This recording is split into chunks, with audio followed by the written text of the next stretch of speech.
بسم الله الرحمن الرحيم. الحمد لله رب العالمين، ثم الصلاة والسلام على أشرف الأنبياء المرسلين محمد بن عبد الله وعلى آله وأصحابه ومن تبعهم بإحسان إلى يوم الدين. أما بعد، فالسلام عليكم ورحمة الله تعالى وبركاته. ململ ملك لو أمر فول إسلامية فولية silamɛya foli tɛmɛni kɔfɛ an bɛ ala tanu masa min tanuli ka kan, an bɛ ala tanu lahala bɛɛ lajɛlen. Ala tanuli kɔfɛ an b'a ɲini Allah subhanahu fɛ a ka nɛɛma n'a ka kisi a k'o se a ka ciba kan n'o y'an kuni Muhammad alayhi salatu wassalam. An bɛ ala dali an kuni Muhammad ka so dongoyaw ye a n'a ka sahabaw ani mɔgɔ o mɔgɔ n'o tugula ciba ka taa sira kan, an bɛ ala dali an n'u bɛɛ lajɛlen. Balimaw, an ka walanda tafsir la أما سورة الحاقة أما نبي رمي ودي الله سبحانه وتعالى لدي أعوذ بالله من الشيطان الرجيم. فإذا نفخ في الصور نفقة واحدة وحملت الأرض والجبال فدكتا دكة واحدة فيومئذ وقعت الواقعة وانشقت السماء فهي يومئذ واحية والملك على أرجائها ويحمل عرش ربك فوقهم يومئذ ثمانية يومئذ تعرضون لا تخفى منكم خافية. لآية أنبي بروبنا بوليني كما بوليكا أمنو من لسي أوما وفام يكون يمان نبارو كنوانين أوما يا رب على مكلا على كودي. فإذا نفخ في صور نفقة واحدة أقول فيالك لا برولا buru fiako kele meleke min be loko dinbo mawde Israfil. فإذا نفق إسرافيل نفقة الأولى التي عندها خراب العالم كل إسرافيل ناي بروفيا أبنا بروفيا كفولو منك نينما يبلا جنيكا تشيني o beke ka be ulema ule burufo fieko forai. قال العلماء هذه النفقة هي النفقة الأولى لقيام الساعة التي لم تبقى أحدا على قيد الحياة. أنكرموكو نوف وبروفيا بك إسرافيل برو كل بروفيا من بك سبب لقيام الساعة نو بلو no kɛla ko mɔgɔ si tɛ to ɲɛnamaya nin kɔnɔ tugun. An karamɔgɔ bɛ min fɔ an ɲɛna ka bɛn ni ma o dɔ ye. O faamuya ko ɲuman ko nɔgɔ ni aw ma ya Rabbi Ala mun kɛra. Idan an karamɔgɔ ko al-ardu wal jibal humilata wartamata wa dukata wa suwiyata. A ko dugukolo ni kurubaba ninnu o bɛɛ bɛ doni o bɛɛ bɛ ci o bɛɛ bɛ dala kɛɲɛ. an karamɔgɔ bɛ min fɔ la an ɲɛna ka bɛn nin ma. wa humilatil ardu wal jibalu fadukkata dakkatan wahida. kurubabaw ni dugukolo o bɛɛ lajɛlen bɛ doni ka ci ka mumugu ka dala kɛɲɛ ka kɛ komi kɔrɔni n'a bɔrɔtɔ la. a bɛ magaya ka fiɲɛ ka jɛnsɛn o min tun bɛ yen n'o le tun kɛn bɛ ka kurubaw sabati turfaw min amakiniha. o kurubaw ninnu bɛ cɛ ka bɔ pilasiw la. wala nadiri kayfa rufiat, mais a bɛ cɛ cogo di, a kɔrɔtala cogo di, o lɔnni tɛ an bolo. fadhalika min anba'il ghaib, olu ye ko dogoni lɔnniw de ye. mais masa min k'a fɔ an lala masa la, an lala ka fanga la, an lala ka lɔnni na, an fana k'a ya baara ye n'a y'a fɔ an ɲɛna k'a fɔ nin bɛ kɛ anw lalaw la, anw bɛ limaniya o ma. mais a bɛna kɛ cogo di, anw ka ɲininkali tɛ se o ma. an karamɔgɔ bɛ min fɔ an ɲɛna ka bɛn nin ma. فقد يكون ذلك بريح يبلغ من قوة عصفها أن تحملهما. an karamɔgɔ ko kuma dɔ kurubabaw ni kuru yɛrɛ dugukolo o cɛ ka bɔ yen k'o bɛ kɛlɛ ni fɔɲɔ ye, fɔɲɔ min n'ale fanga ka bon nale be wuli o abe numbe cheka boy anona angara mo ko abe seka ke o fonyo yi aw ana malakan yahmiluhuma aw angara mo ko yani ni beka do wala khabara la ima ka fonyo bla bo barake wal ma rebe meleke bla ko bara do meleke o ma be kuru baba ani du ko era ko cheka wa nona aw bi qudratillah min ghairi sababin zahir wal ma rebe cheka boy nala ere kase nama ke ni sababu minanu bo malo parce que ko be ke ka be sababu mala biska ke nama ke no ludoye bi musadamati ba'd al-jiram yani du kolo yeren awal makuru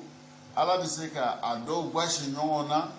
o gwashi nyona mbekela ni abebe mu sababu la nama ke ni adama din ka chedo nai anda ala be min fola nangra mo bola kalai fatanfasilu jibal wa tartafi min shiddati al-musadama wa tartafi al-ardu min hayziha ni du kolo ani kurbaba dulu gwashi la nyongo be mugu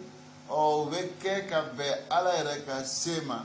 anaka fanga ni bele jene sababu mi meke ala bolo o baro kano kuma ere ayo nyafanya inama amuru idha arada shay'a an yakula lahu kun fayakun nala be fe koko yake nako ni keni chugo na ni mekete ala danya ya foko du ko ni kurbao o ka yere ka ci o be ci ga mu kuma ba fi ay ka ke chugo mina abe ke na ya kuma kai afana be siga ke ni sababu kuma na mundo fo ima ka funyo bla ka ke wal maka ko de melegela wal maka kuru yere bla ka gbashi nyona nga mumu ni bela je ni fe mi baraka no ala bolo aloni bala fanga bala seba ko ala bolo fona ya ko no lukela suwiyata bi ba'dihima du qurun kurbaba num urube dakke nyona jibalu shahika wa wudiyan sahika طلال أكماد وعاد أرض وعرة أرض مستوية سواحل أغوار كل هذه تضاريس ألغية فدقت دكة واحدة وأصبحت متساوية مع بعضها بعض أنغرا موكو دوكولو أكورو ما يرو دوكولو أكورو أفوا يرو يرو مبينولو يرغل بكا كومي كباكورو debelama o fuwa ya mafo chuola o yoro mumbe ana kodala yoro ani abima yoro ana sahara yoro ninu bela jeni abela jeni be chika mumu ka dala kenye nyonfe nala ka nyamara e kumala mina naye o nyamara nyashuma ya ala bolo fayna fadukat yadakatan wahida kurbawni du kolo bela jeni we chika mumu yani dufatan wahida shiya kelente ala bokem فالضرب بعضهما ببعض ضربة واحدة حتى تقطعت وتشوب ونيونفه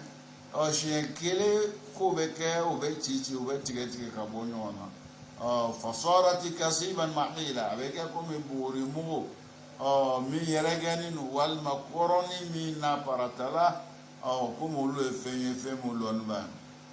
wa haba'an munbasa وبكى بوريمو من جنزنو لا يتميز شيء من أجزائها عن الآخرة أبدو يونا دوت سكا بونيونا أن يعمل كوجو يونا أن رمو بمي فلا ينك بينما نوي أحوال يوم القيامة lahara kiyama lo ta lahala adamu beke adamadu beke jatiga ni hakil wili mina ko mu beke ala budu fola anyane wal waqi'a hiya allati la budda min an taqa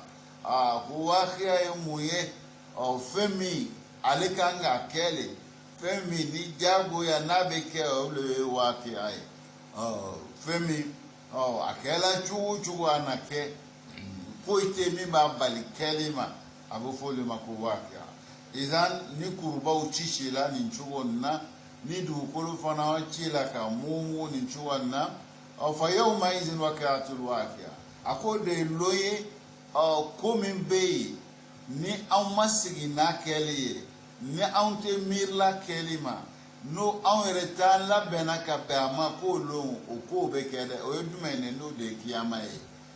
kiyama sigi kow bɛ kɛ o lon de a fa inaizi takumul kiyama fɛn mun bɛ fɔ la ko n'olu kɛla ko kiyama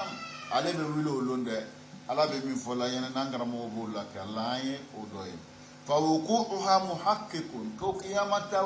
wuli ko ye fɛn ye siga tɛ min na dɛ ale bɛ kɛ لذلك يقول كسر تأخذ أكثر الكلمات التي يعبر عنها في القرآن عن المستقبل الكريم صيغة الفعل الماضي لتحقق الوقوع أنغرا موكو أو كيما تقولي مفولا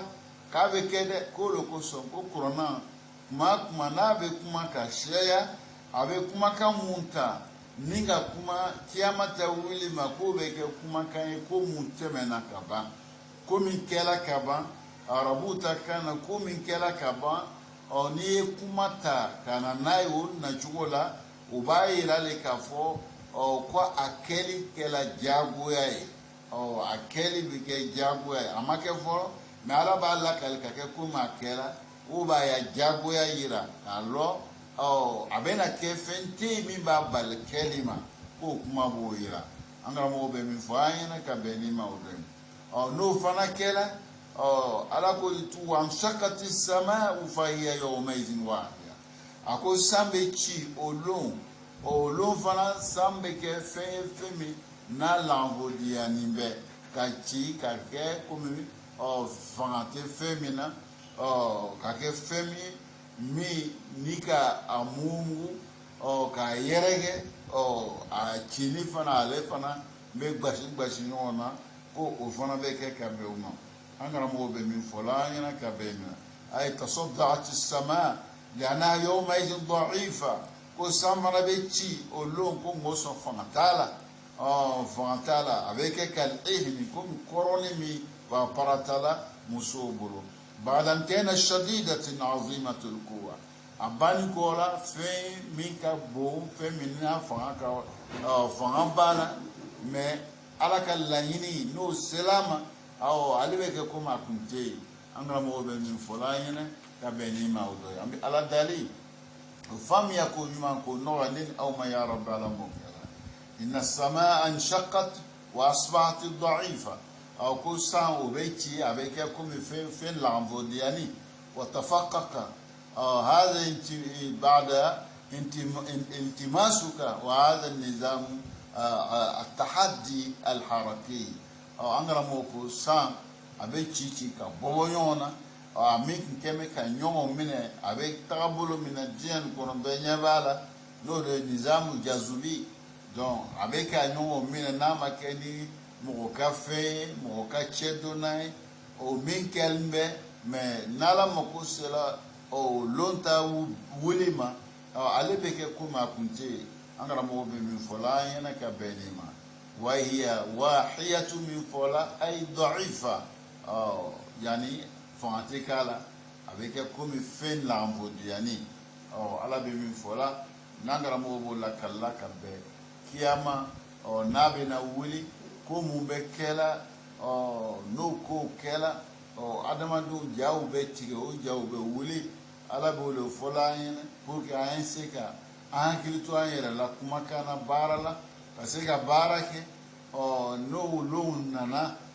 bara di teke o lon tugu an nanga bara di ke ka kon lo nye ala bo lo fola yin an la besa no lo bese afoku yo de yo an hakilito an yere la an la bendo soro an ga bara ula sonna alo yese moso no lo se la barake yorote barake wakati fanate bara yere fana nyininte moso an ye bara mi ke diɲɛ kono diɲɛ kɛla ka bɛn o le ma o sara de bɛ taa ta o lon o bɛ kɛ ka bɛn mun ma ka ala ka laɲini min tala k'o laɲini a y'o dafa o ye kelen a filanan ka ala ka hinɛ k'o yira mɔgɔw la hinɛ jumɛn dɔw nana nin ɲɛnamaya kɔnɔ olu ma hinɛ sɔrɔ gwɛlɛya mɛ o gwɛlɛya ma o bali ala ta lɔn na ka ala ta kɛ ala bɛ taa hinɛ olu la ka fɔniseriya olu kan o ye gwɛlɛya mun minɛ abda ino la ko gele o ko fali ko ke hina o makiyama o be ke lomina ala bodu fola yene ka la be ka ko nye agala ka tilen fana yira o do nana ni nyana mayen ko o maso ala tala o makuma ko do ala kula malaiku bele jeni no ya uluma ko be no ya la uluma ni kiyama make katala ka tilen yira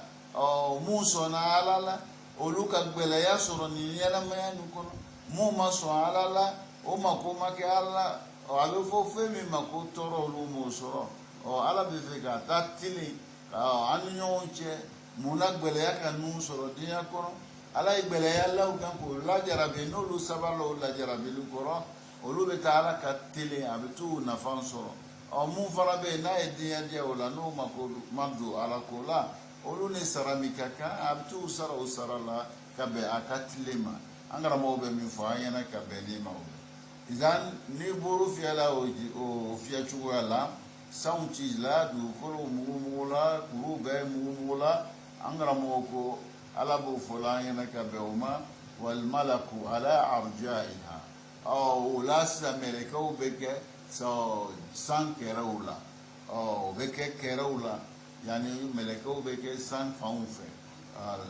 arjai jawanib nawahi أي والملائكة على جوانب السماء أولون مسان كرولا ينظرون إلى أهل الأرض وبدو كل كمو فللا ولا ندري كيف ذلك مولود لون بتشودي وبفلالي كلا تشودي هذه كلها من الأمور الغيبيات ما علينا إلا نؤمن به لأنه كلام ربنا سبحانه وتعالى ملكو بسان كرولا وبكفلالي كدو كل كمولا be du golo be labana ka ke chugo mino be ko fle me obo fle la chugo di anu ko o efe mi anga loni masoma ka fambo la kala afola la bulu am be so ma me li man ala muso ala kuma kanu wala al hikmatu fihi hikmat man o be kala kwanto lo shinyenye fanadau tafasilu zali ko woluma ko la keneka lo amuto ala yerema wa nu'minu bihi mi kon bauma o mi be fola ala bulu kronan kono amalame ambe soma ambe limaniyama kama jaa fil kitab au kuma nana kronan kono chukwa mina wala nazidu alayhi au ante do fu farau kuma kanka ambe soma uchukola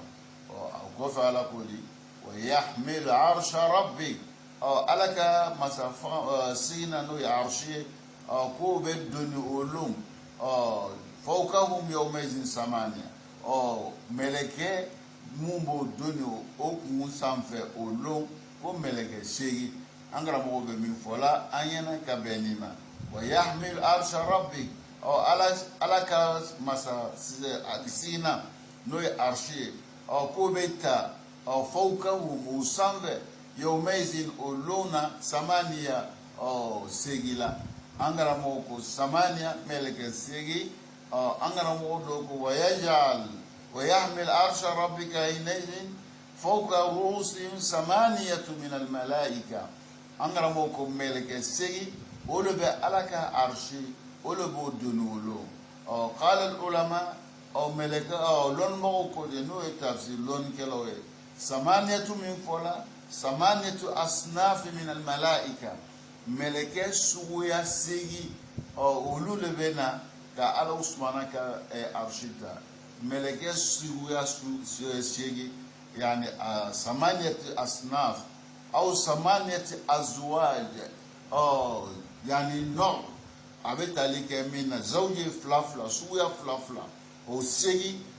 kabo meleke ula olu be arshita ni yoronna angara mo be min fo ayana ka beni mawdo angara modo aira samaniyatu asnafin mangutu grupu kuma amba fo chuka mina meleke sugu ya segi asugu kelengelen pela jeni yani fawqa 700 alif dogo 700 alif asinifu kelengelen be meleke wa biolon vla doko meleke keme wolonvla o sigiyɔrɔ ma segin olu le bɛ ka Ala subahana kɛ arshi ta idan a sigiyɔrɔ ma segin o mɛlɛkɛ ninnu si tɛ kelen ye mɛlɛkɛ ninnu fana olu fana u ka sigida la o tɛ suguya kelen al-kurubiyin wa ghayruhum dɔw bɛ u b'a fɔ dɔw ma ko al-kurubi olu ye mɛlɛkɛ sugu dɔw ye olu kosɔn an karamɔgɔ dɔw b'a fɔ la an ɲɛna kumana min na Ala ko shetana ma k'a ka sujuru bɛ an fa Adama ye shetana a ma sɔn ka sujuru bɛ an fa Adama ye Ala ko a ma o kuma e bɛ k'i yɛrɛ kɛ mɛlɛkɛ alinaw de cɛ la olu ye mɛlɛkɛ sugu dɔw ye fana olu fana ni kurubinaw tɛ kelen hunaka ali hunaka al-kurubiyin wa ghayruhum asnaf kasiratu jiddan min al-malaika mɛlɛkɛw suguyaw ka ca idan Ala b'a fɔ la shetana ma o kuma i banna ka sujuru bɛ Adama ye i yɛrɛ kɛ alinaw cɛla le olu ye mɛlɛkɛ sugu dɔw ye an karamɔgɔ dɔw b'a maana kɛ cogo min na o dɔw le mɛlɛkɛ karamɔgɔ dɔw b'a kɛ alina k'i k'i yɛrɛ kɛ mɔgɔ min k'o yɛrɛ kɔrɔta k'o yɛrɛ bonya k'i k'i yɛrɛ k'o ye nka yani an ka karamɔgɔba ni an yɛrɛ lani b'o le kumakan na n'an b'o de fɔ ka caya n'o ye Saharawi mɔsɔn yɛrɛ bonya fɔra Ala bolo i kɛla yɛrɛ bonyabaga ye o kuma nana istakbarta o kuma fɔla aw kunta min al-ali i k'i yɛrɛ bonya wa sujuri kɛli ma an fa Adama ye walima anta min al-ali donc yɔrɔ na an bɛ Ala ka se a n'a ka bonya a n'a ka masaya kɔrɔta an b'o lɔn nin na jaga mɛlɛkɛ suguya camanba o de bɛ Ala bolo olu le koloni bɛ Ala ye olu bɛ ka Ala bato su ni tile adamadenya ka dɔgɔ olu mɛlɛkɛw ka ko la adamadenya ka dɔgɔ olu mɛlɛkɛw ka ko la o b'a yira an na k'a fɔ adamadenya ye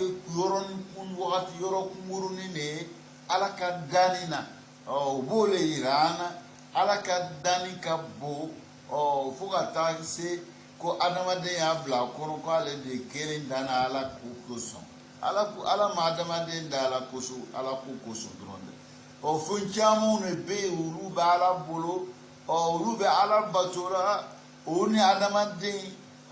yani cɛdonna t'olu ni ɲɔgɔn cɛ Ala ka t'olu ni ɲɔgɔn cɛ olu bɛ yen ka kɔn adamaden ye san ba yiriya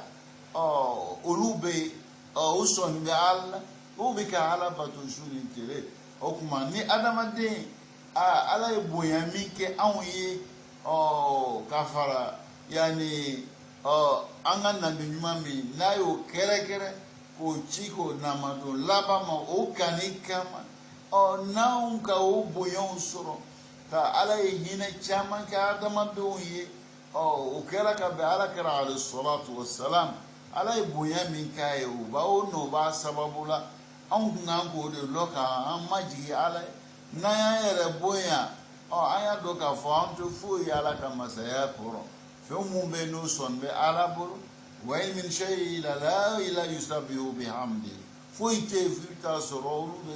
Ala ko ɲuman na k'Ala ko ɲuman lɔ k'Ala barika la idan adamaden ka ko ka dɔgɔ o kɔrɔ an bɛ fɛ ka min fɔ aw ɲɛna o yɔrɔ la o de ye n'a fɔla wa yahmil arsha rabbika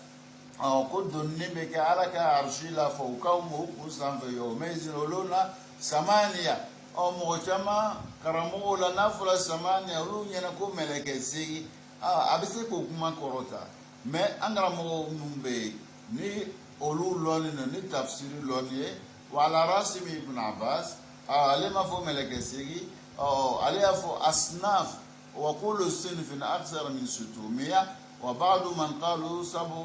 يعني 700,000 ملائكة كل صنف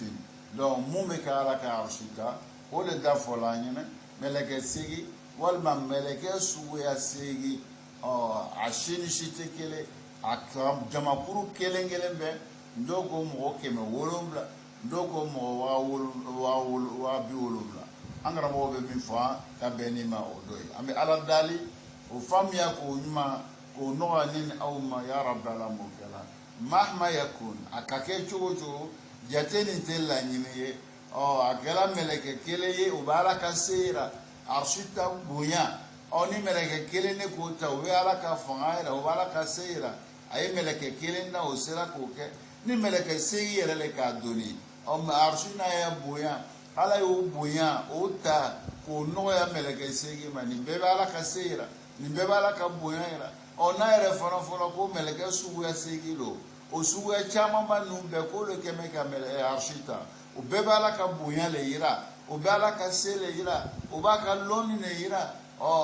ni kumanu abela jeni la ni ekele ne ala ka bunya ala ka loni aka fanga o bo le ira na ala be mi fola yana ka be ni mawdo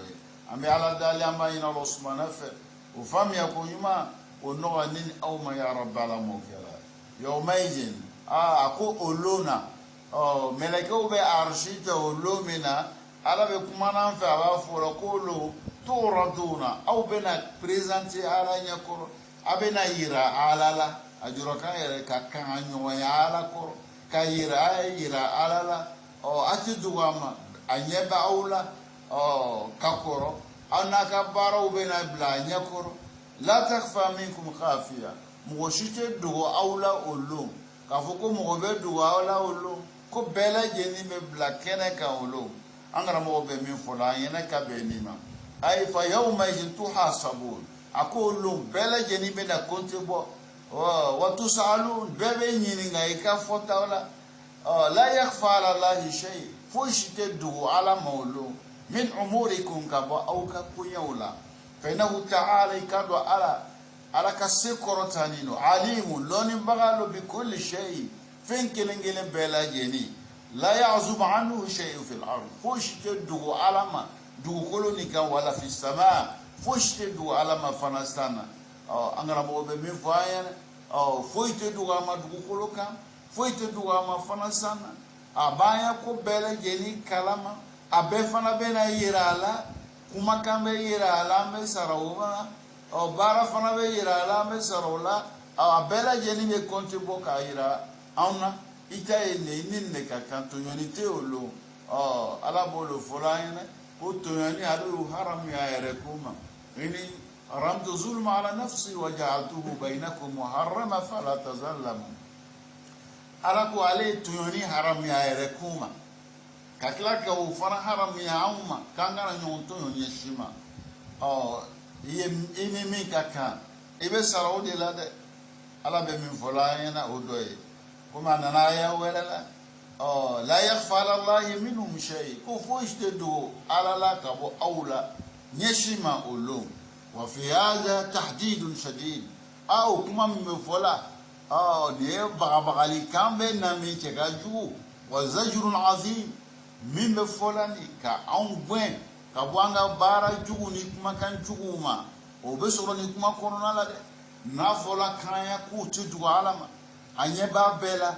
kuma kan aibo mena barau abu yela abina ansara abebe yirala kilingile ukanga ansara ukanga mungeka ambali bara juguta kelela angara mo ko abebe yira ana odoye wa mubalagatu la takhfa ni kuma ya sila dama min dugunita auma wa fadiha lil kafirin ni lom o be ke malo ya loyi mo mo nolu bana ala mo mo maso ala tama ko be ke malo ya ye o lo mo so ya bara bela jeni be na bla keneka benya bala o lu yere nya bala o nyon woro nya bala o ye minke mo ko mo lu ye la ka fo nyuma ke la ulo mo ko mo lu ye la ka fo masa nyuma uno mo ko mo lu ye la ko nangolo tigi nyuma uno mo ko molu yela ko karamo nyumo mo ko molu yela ko nuye imamu nyumo kasoro ngenia mimba alaka barala udo ni be mogoma ni bela jeni bena la keneka bebaye ya imamu ya nakela ala kama nakela chankama nakela ladilia kama belo ya nyamo ya beti ya karamo ya beti ya namuloti ya beti ko dogoni be mogo ma bi o me lahara be na blakeneka amolo foka shaya lahara ko bɛ ala de bolo maliki yawmiddin kiyama mara bɛ ale le ala bolo ana malikul muluk ala b'o de fɔ k'ale de ye masaw ka masa ye olu la hawla li ahadin se tɛ maa si ye dabali tɛ maa si ye al-umuru kullaha yarja ila al-mawla ko bɛɛ bɛ na kɔ segin ka taa ala le ma o la don nin kan ka an lasiran i fa t'i sara komi an b'o fɔ i ba t'i sara komi an b'o fɔ i ya sara tɛ kabila bolo ala kelen pe de b'an sarabaga ye ala min b'an sara ale de b'a fɔ la k'an ya ko dogoni t'a ma n'a dogoni t'a ma ale le de bɛ sara kɛ la e ye dogokun ala ma balimaw o de kosɔn fatɔ ye maa jumɛn ye maa min ka ala sɔsɔ a bɛ fɔ o de ma ko fatɔ mɛ an bɛ min welela ko fatɔ o ye ala ye maa min lajarabi ni lajarabili ye ka bɛn a ka hakili ma o de ye mubtala a ye fɔ o de ma ko al-mubtala walima jununul hakiki huwa al-asi mɔgɔ min ka ala sɔsɔ a ma sɔn ala ta ma a bɛ fɔ o de ma ko fatɔ mɛ kumakan a yɛlɛmana an bolo anw bɛ min kɛ fatɔ ye o tɛ fatɔ ye an tɛ min kɛ fatɔ ye o de ye fatɔ ye anw bolo jɔn de ye fatɔ ye min bɛ yen ni hakili t'a la ala ko a ka ciden nɛn kan k'a fɔ o tɛ fatɔ ye dɛ ala y'o lajarabi wa mubtala o ye mɔgɔ min lajarabi nɔ mɛ fatɔ ye jumɛn al-asi allazi an'ama Allahu alayhi wa asahu wa kafara bi ni'amihi fatɔ ye maa jumɛn ye ala ye maa hinɛna maa min na ka fɔnsere a kan ka lɔnni d'a ma walima ka nafolo d'a ma ka masaya d'a ma o ma kɛ sababu ye k'ale gwɛrɛ ala la o kɛra sababu ye k'ale yɔrɔ ma janya ala ko la ale ka ala tanama ko de kɛ a bɛ fɔ o de ma ko fatɔ mɔsɔn ni hakili tun b'a la a tun kan k'i majigi ala ye fa min b'a la o de y'ale bali ale ma se k'i hakili to ala ko la an karamɔgɔ bɛ min fɔ an ɲɛna ka bɛn ni maaw de an bɛ ala dali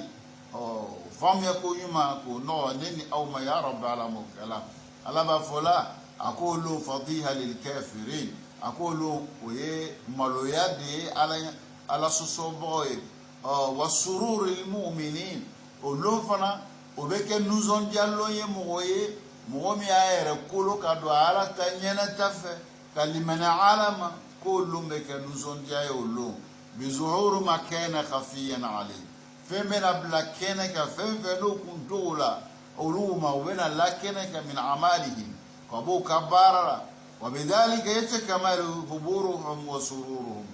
n'u ya baaraw bila la kɛnɛ kan o ya ɲumanw o ya nisɔndiyaw k'o bɛ dafa olu le an karamɔgɔ bɛ min fɔla an ɲɛna ka bɛn ni ma o don an bɛ ala dali o faamuya ko ɲuman o nɔgɔya ne ni aw ma ya rabbi ala m'o kɛ la والتعبير بالأرض تشبيه بعرض السلطان لأسخره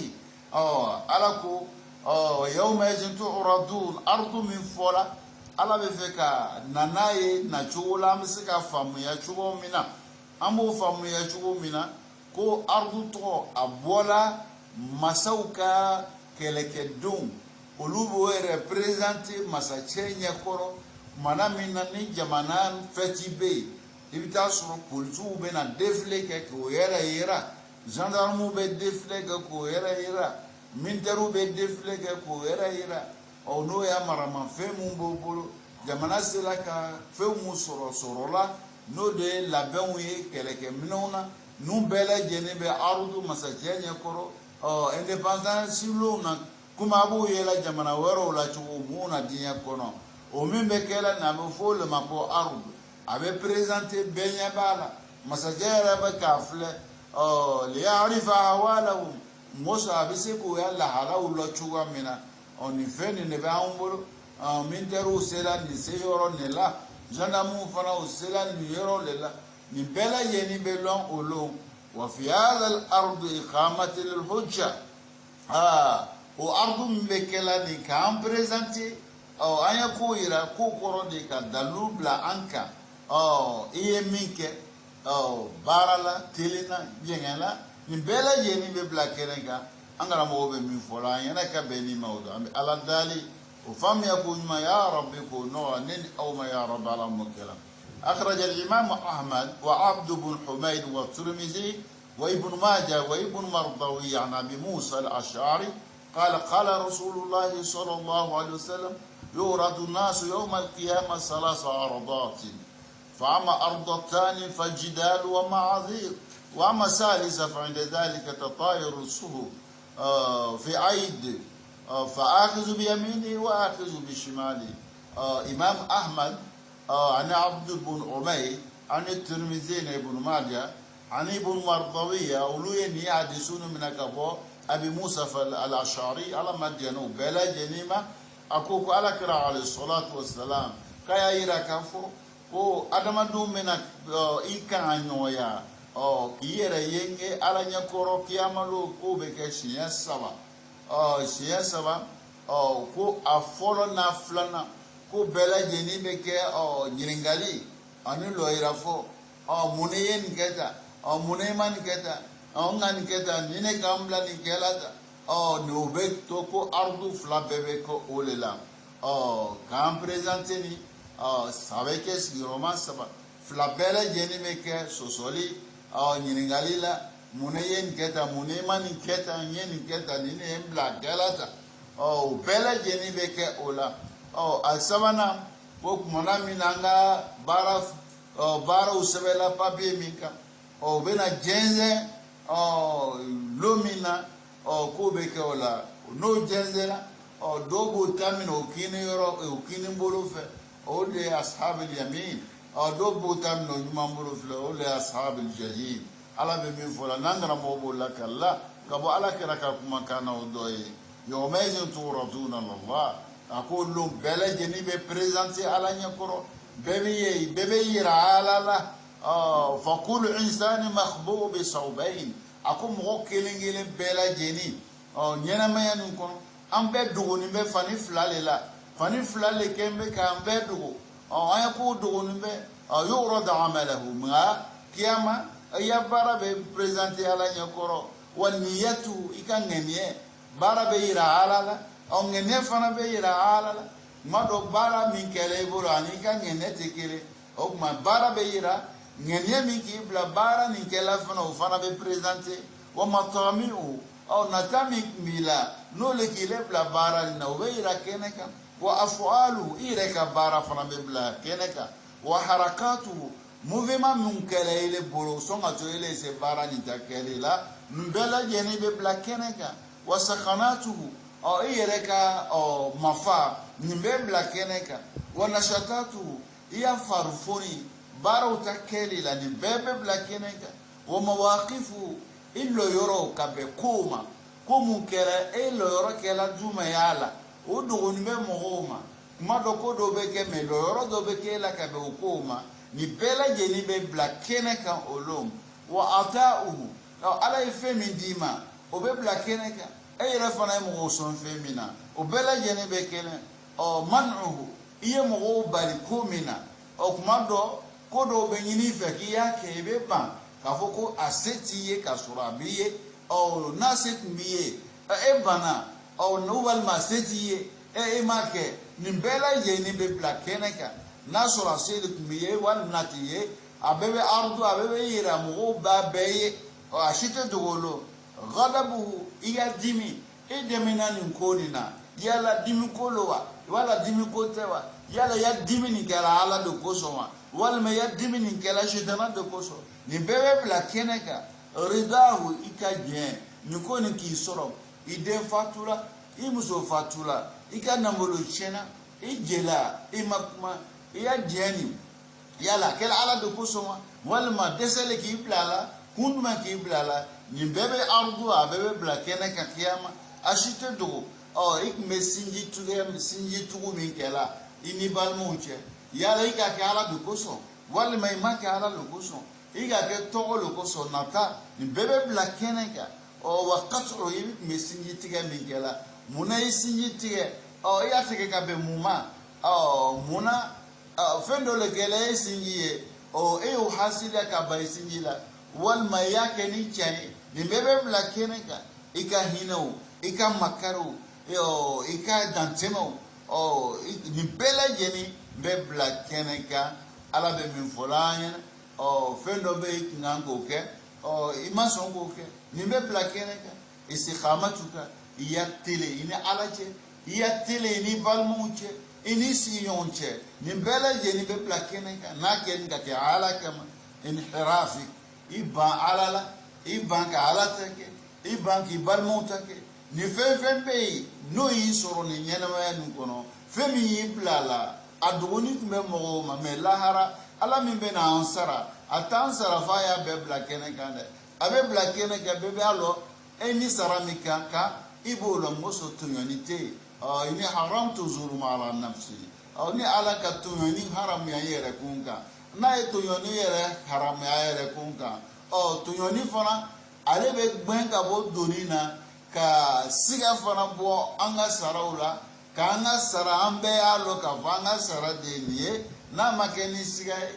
no baro be ke ka be mima o deni yo mezun turaduna la takfa minkum khafiya ala be min fola yana ka be ni hayma o deni ambe ala dalini nawo hakili manko dama ala mo kela ni ayani ganga ala sira ni ganga ala sira ka fanya pushi do ni ta alama yo mezun turaduna aqulu ko bebe blakene ka tarbiyatika li auladi iki dawla mochudi wa muamalatika ma zawjati ini musuk mechudi musukela ni bibolo na be chudi fulale bibolo na be chudi sabale bibolo na be chudi nani ne bibolo na be chudi ewe ko mina chugamina nimbela jene ya obezi turaduna nimbebe na presente do shita lambado niganga alasra wa muamalatuka li jirani ikabara nyoya nisi nyoye nimebla keneka muamalatuka fi sharqati ikabara nyoya ikabara dawla nimebla nyofe muamalatuka ma zabain au ikabara nyoya mugomu bena saniki fe ya client ibolu mna chugudi ibolu kumbe chugudi ebe fereke o fe chugudi ebe saniki o fe chugudi nimbela jene mebla keneka muamalatuka ma man fawq ikabara nyoya mugomu bi ni sanche nimebla keneka wa muamalatuka man tata au ikabara nyoya mugomu bi duguma nimbela jene mebla nyef sanve ka yira ka presenter dugutala wa muamalatu man asarahu el mugomu be nawde be ka wati ke nyombolo nabe ke fo génération ke o e ka fo nyoma kele inu luka bara nyoya nimbela jeni be bla kenega muamalatuka fi lahwi wa fi jidi ikabara nyoya isewele kunu wa walime yake tuluna nimbela jeni be bla kenega igam bara nyoya nuzon diaboluma walma nuzon goya boluma ikabara nyoya kito boyajila ikabara nyoya kito ite voyajila ni bele jeni ni fenfenke a bele jeni la tangani be ala bulu ashite do yomezin turaduna la takfa minkum kafiya ni lo anyako be bla keneka ashite do alala kanaka tushahidu sharitatan fi tafasilu hayatik abe bla keneka abe kuma ansigi ni mame musalsal television cassette do film ne be wala kumu be kala namba fela donc il fana ya bara ube kete nyamba bela jenina dogotala sheria ube iyere solon yise oni boro be sheria ikabara uka temani ko fe mereke flamu blami meki ya bara latana olu e sheria temani ko fe ye bara ke dugukolo yoro menka dugukolo bela jeni bena kana sheria ti abebe na natai obe eyere solon be seriaika so ngalontiga bola so soli bola mo nyeni gamani ga bala ere nyebala muya atakiriri sebe eyere boro eyere se yake dugolo minga agala yoro mina mo mu kumbe walma mo mu kunte orola ana filmu bena eyere sigini me bayela adugote ni kanga ansra يومئذ توردون لا تخفى منكم خافية قرنان بكان غاسرا من يرون كان دوفر عن غاسرا ينكا كأمبلا نمانكلا كأمبلا كبوجو مانكلا كالو أندو نجالم أن يكوب أباب كلام أفنا بين أنصر على soma ta ya ansara la babla bebla keneka ere bayi fa bayi babayi kashi nyon bayi bele jeni bayi pour ka ya do ka fo ini min ka kan sara la ere ba lo mo woro fana ba lo ala be soro ki sara no sara e ami ala dali neni au ka akli mandama akli mamskatu amenu famu ka baraka ka be o mancho mina ya rabbal alamin kala wa qulu daqa'iqha فقول ما فعلته في الدنيا معروض عليه ايك بارا كني يانا ما ينكون ابلا جني بنا بريزانتي كان يبنا ابلا جني بابداك التفاصيل والجزئيات امسما انا كما با ابلا جني بنا لانغنا ما يك بلاكينكا نو كلا ابي في ما اقرا كتابك يا كتابو دي نكلا كفى بنفسك اليوم عليك عصيبا رد بي كنت بغيبي يا كتاب ديني اكلا مودنا كلا قديما رد باكلا رد بشيريا لا يركا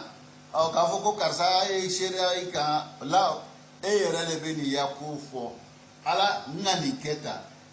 نيني كامبلا نيكلا نكيرو تيسننا نيني نياكه نيني كامبلا كيريلا donc il va bela jeni fo o de ikra kitabak ya kitabu akala kafa bi nafsika al-yawma alayka hasiba ireni wasala kewe kele ra jugement ni emi boy dala ala ne ra de ni ke ala ne ra de ni fo kuma be mo wala tama no ne ra de ka fo ka bo wasala jugement angara mo be mi fo ayana ka beni mawdo لا تستطيع أن تخفى على الله شيئا اتسك فوشدو كبو علما فأنت بإمكانك الآن أن تخفي عن معظم الناس أشياء كثيرة نينما ينكرون يبقوا شمان دوغو مغوما إلي كرموي أو يكرموي يبقى تكاكومي دوغو مغوما كاكي بالو يكو كبالو مغو كان مغو تيو مغو جنبك أو كي يكرموي ere idugun bebi mete dualam iye imamuye iya imamuye ibe kota ko ke doniye ko ke birfani kama ke dumini ke ola ka ke mo utu no ka ke cheni ke ni bela jeni be pla kene ka te du akon dugun be mo ma mesini ate du mo shima ere naye mo fana nalo awo chugola ni masayi ya masayata ko ibina komi ke ya masayako no odugun be mo me bi adugun be me sina te dugun ni na volutiya abe dugun mo ma bi mesini ate dugun de sini abe blakene ka ala be mi fola nangara mo bo la kalaye o do de ni ame ala dali amba ina Allah subhanahu o fam ya ko nyuma ko no wa nini aw ma ya rabb alamu kala wa katuhi mu'unasan kazirin anaka fi wadhi wa anta fi khilafi ma do ibaira mo la ki mo sabai kasoro ini mo se ya kanya mado ibaira mo la ki hine bagay kasoro inu chekanya mado ibaira mo la ki imam mai kasoro inu chekanya mado ibaira mo la ki karam go mai kasoro inu chekanya ni bela jeni bena blakene ka angara mo be mi folain ka beni ma odoe kama katuhimu unasan kasirina ila amalin tawil anaka fi halin wa anta fi khilafi ko bi waqti ja ikon be se ka wati janki be dugo mo ma mo chilo mo bi yela yechu la ka suro be yechu awela e be wati janko la lana al insana fi taraf akhara ilmuhu mahdud ibo kala mo muna ko lu ka loni dugo nino ay bi yere dugo la mamuna ibi dugo la muna lu ka loni dugo nino o ya dambo ya loni na kalamuka wa tasrihuka lakin Allah subhanahu wa ta'ala مطلع على ما في النفوس مطلع على ما في القلوب ما يبدو مغورما ما اسك يدو ما على ينين ما انا باراولا اني بك بارامو يدو سكو بك بارامو يفرسو بدو بك بارامو نبلا جني لوني بي على بول اشد ونيت على لا فالله مطلع على الخواتم على يرين به ala yegeni banga miria ula hakilla min bila kasuro ima bara ni bera yeni loni be ala bulu ala be min fola yena ka beni mawdo yo mezin to raduna ali lo أمبرا ينبنا بريزانتي على يورو إخواننا الكرام إن أكبر دافع لطاعة الله أن تعلم أن الله يعلم إيه بالمو فمن بي أمبلا على بطولة فم بامن بي نود بك سببي كأدم دين بلاك على بطول ويتم ينغرموك إيالو كفو على بالو إياكو كلام أن تعلم أن الله يعلم إيادوكو على بادو ولدو نمو شامما مو شامما بي أمي سيداولا مو شامما بي أمي يوم بي مسيرولا مو شامما بي أمي يوم بي سلاميا باراولا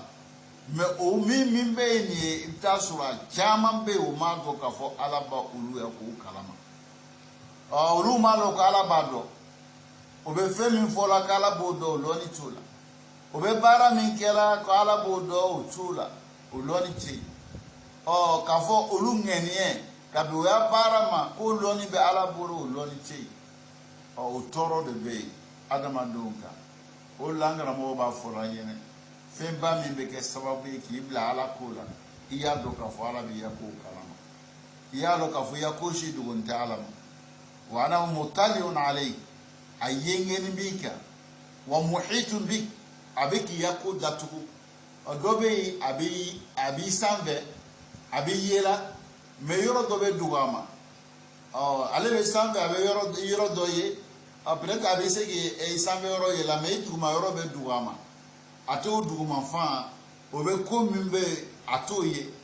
me ala mutaliun ali ala yengene mika wa fi nafsi alwaqt muhitun bik abiki datu ki munumuri yako shi dugun tama ni yoro ne balo kafo fe min keme ki la munumunu ni be nyafele ikinin fe anyabila ni be nyuma fe la anyabila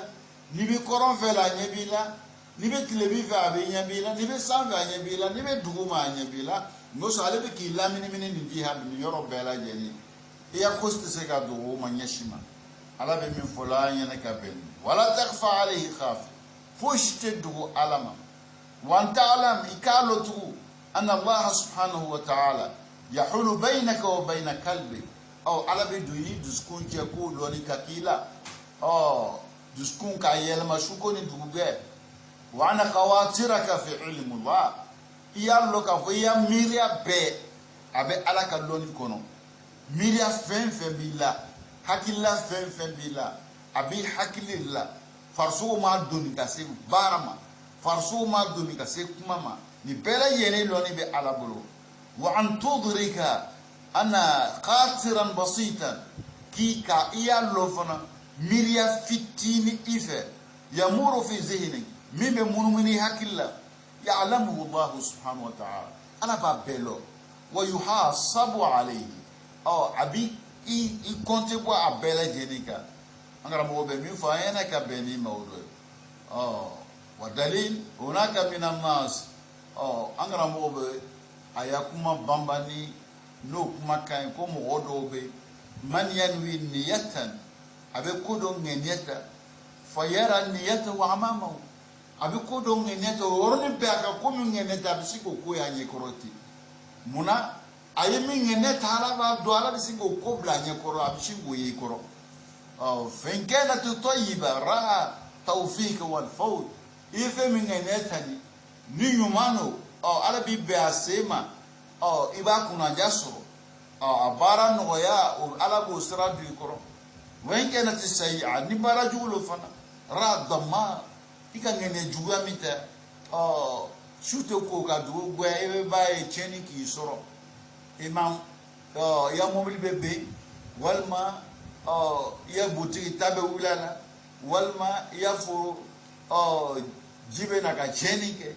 ngene juga do be ne la du be gwe ba e misalo ma duama ayo fo yana wala adapte mani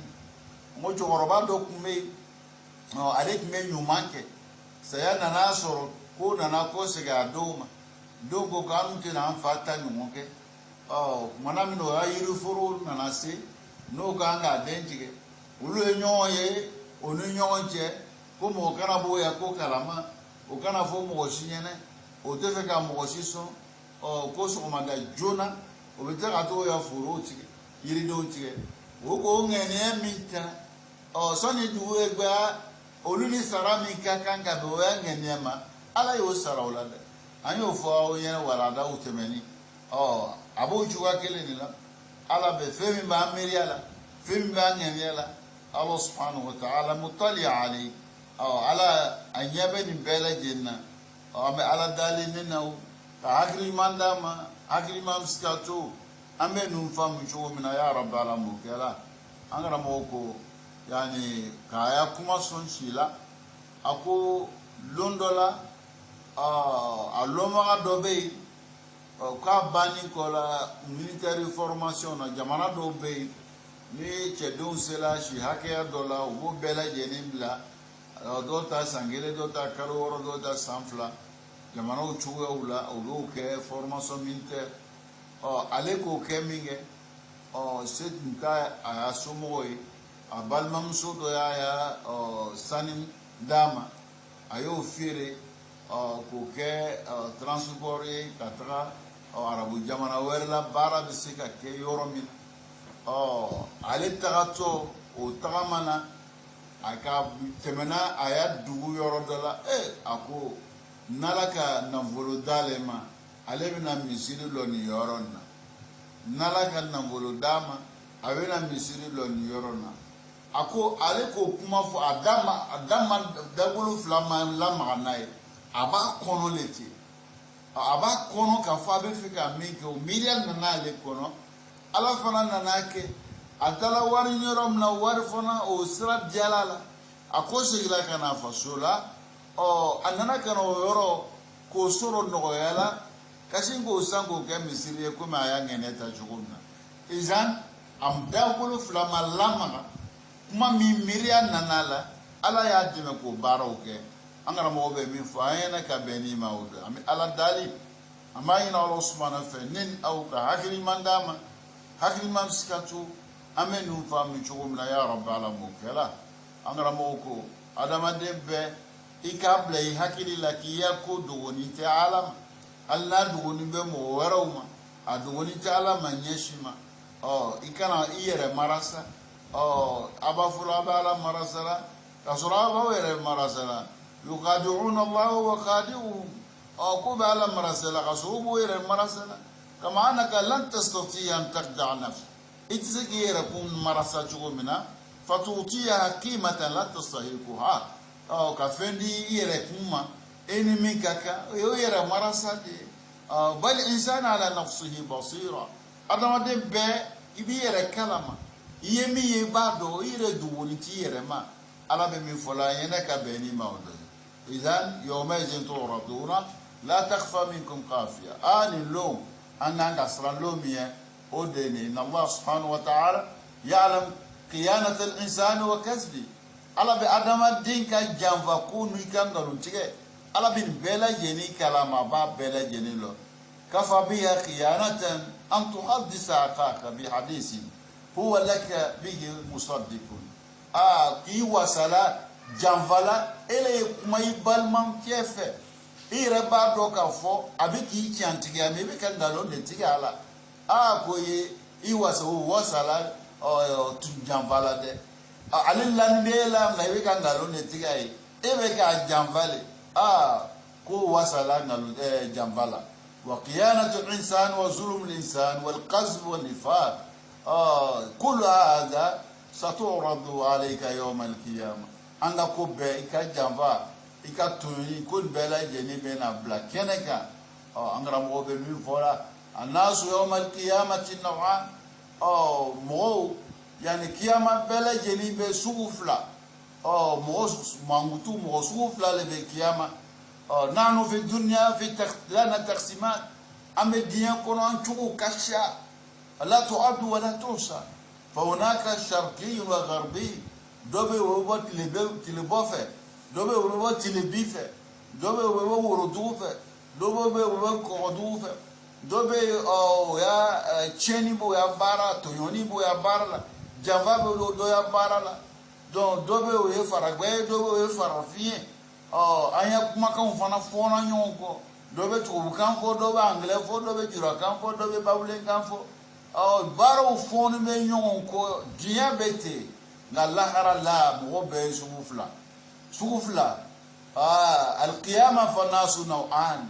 dienu kono su kasha mes qiyamah aw mo sugufla le be aw sugufla fa amma man utiya kitabahu bi yamini ne mami ya kitabu dili maikini fulo fa e jama kuru folo e itawul kitabu bil yamin dalilul fawz wa najah ni ya kitabu dili maikini bolo mobayira kile kisila e ka kuna jasro angra mo be mi fo ayena ka benima mi fana be jama kuru fulana mi ya kitabu dila ma bolo jugufe ole jama kuru fulana donc jama be ni fulale la amena beta wala da sunzuri na la sunama nala wakati wara do anshi kono wala da minu kaka kuma mi kanga fo yana minu kuma bawla sawma wakati wara do anshi kono ya rabbi ala mokela fitini mi ayo la sawma ufami ya kunuma ano bara ko no alin aw ma ya rabbi ala mokela amina bitalla lo ya hada wassalamu alaikum wa rahmatullahi ta'ala wa barakatuh.